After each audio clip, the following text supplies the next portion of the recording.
Élève sous-officier, votre appartenance à la 309e promotion est frappée dans un insigne symbolisant le parcours et les valeurs de votre parrain. La forme générale de l'insigne est celle de l'écu propre à l'ENSOA et le point armé du glaive représente la formation de sous-officiers que reçoivent les élèves. Georges Rossi est né le 15 décembre 1933 à Hué, en Indochine française, d'un père corse et d'une mère d'origine vietnamienne.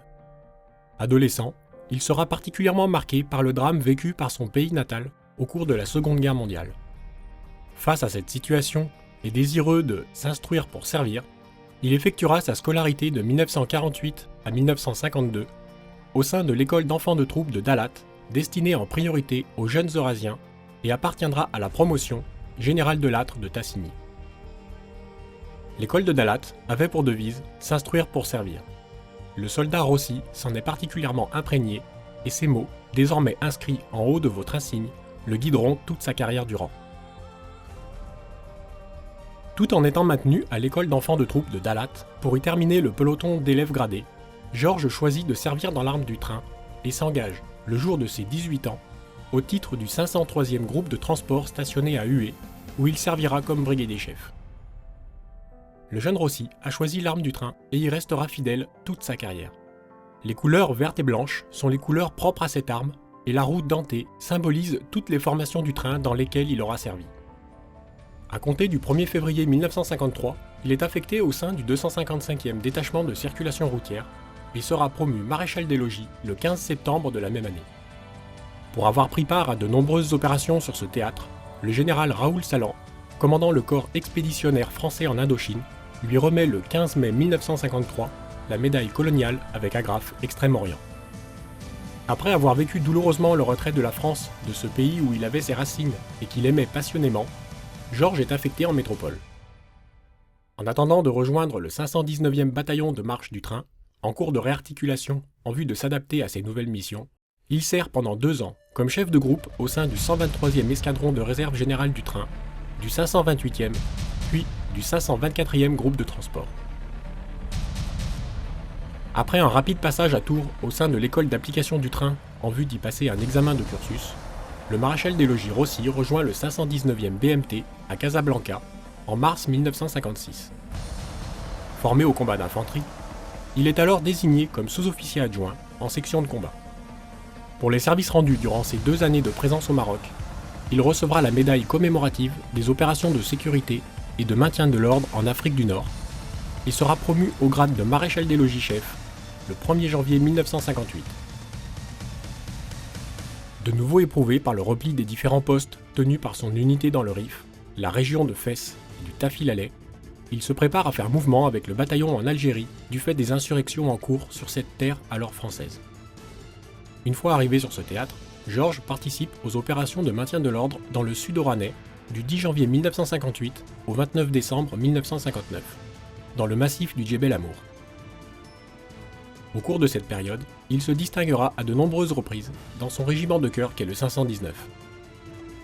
Le régiment de la Jonque, créé en Indochine en 1946, vient alors d'adopter une nouvelle appellation pour s'adapter pleinement à ses missions. 519e bataillon du train à pied. La Jonque, au centre de votre insigne, symbolise les moments les plus forts vécus par l'adjudant-chef Rossi sur les différentes terres lointaines où il a servi. Georges sera de nouveau employé comme sous-officier adjoint en section de combat, avant d'être affecté dans une section de commando de chasse où il occupera brillamment la même fonction. Le 5 janvier 1959, au cours d'une opération héliportée, le maréchal des logis chef Rossi met hors de combat 2 rebelles et récupère des armes ainsi que des munitions. Cet acte lui vaut d'être cité à l'ordre de la brigade avec attribution de la croix de la valeur militaire. Le 24 mai, au nord de Ksar el-Iran, au cours d'une nouvelle mission héliportée, il prend la tête de l'équipe de réserve. Après avoir posté ses 2 fusils mitrailleurs, il vient appuyer au plus près son chef de section alors engagé dans un combat rapproché. Pour ce fait d'armes qui permettra le désengagement d'un blessé très grave et la mise hors de combat de 4 adversaires, Georges obtiendra une citation à l'ordre de la division. Dans la nuit du 23 au 24 octobre, à la tête d'un élément léger, lors d'un coup de main dans la région nord de Sidi Ogba, il neutralise un rebelle, récupérant ainsi son arme et des documents précieux pour le commandement. Pour cette nouvelle action, il reçoit une seconde citation à l'ordre de la brigade.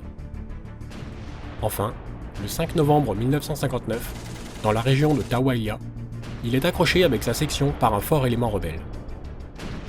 Pour avoir contribué à la mise hors de combat de plusieurs adversaires et à la récupération d'armes et de documents, mais aussi entrepris une attaque qui a mis en fuite l'assaillant, il se voit attribuer une nouvelle citation à l'ordre de la division.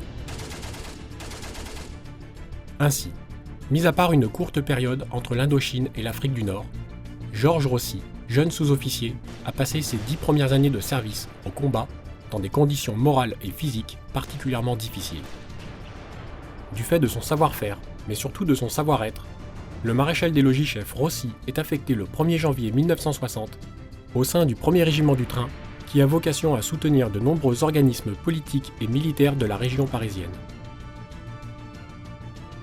Pour ses nombreux faits d'armes au sein du 519e BTAP et les services rendus à la nation, il sera décoré de la médaille militaire en 1960 et sera nommé adjudant à l'aube de ses 28 ans.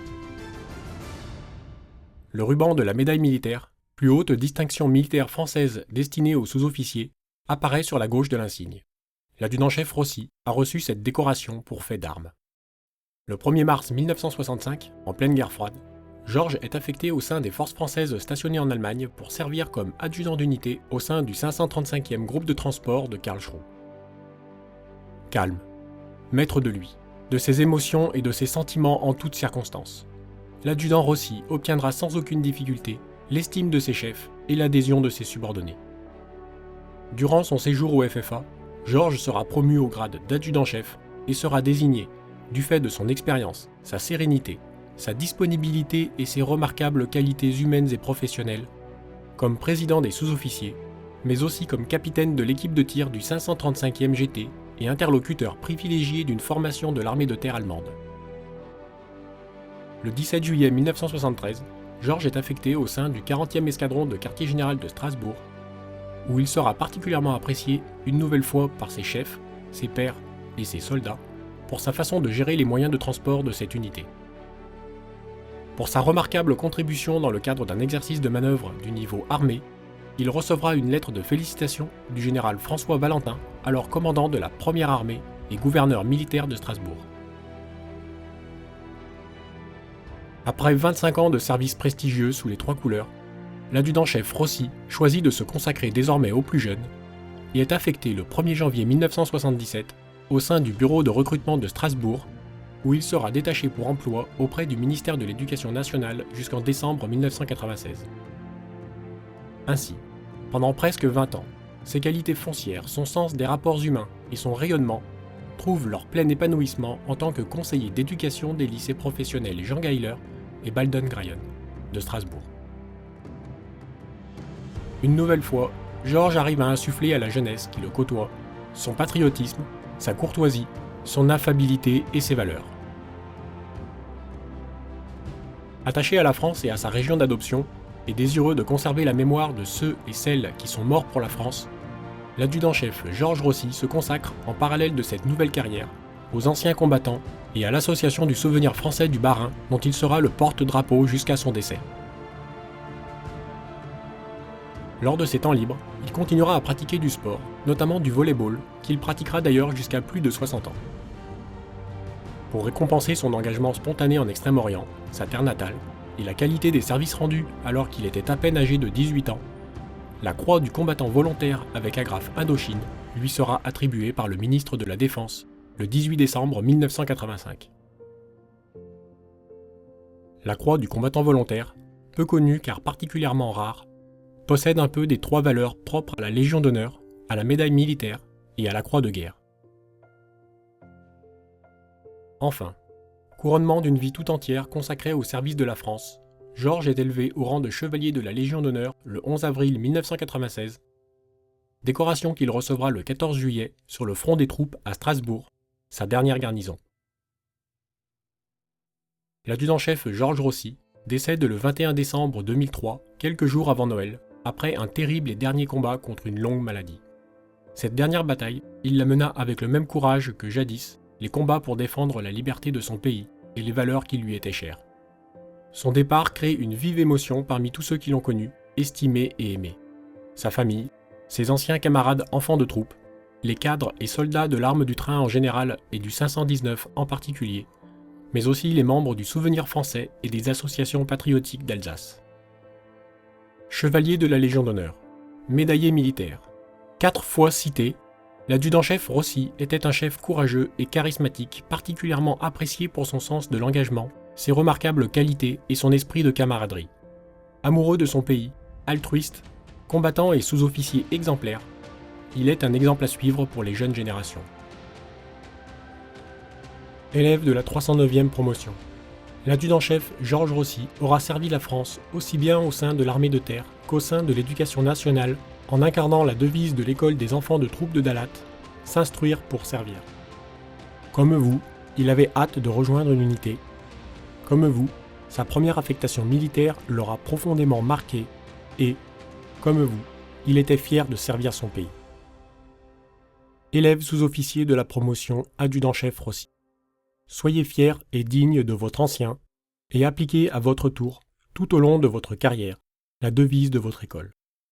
S'élever par l'effort vous aidera à surmonter les difficultés et à gagner vos futurs combats.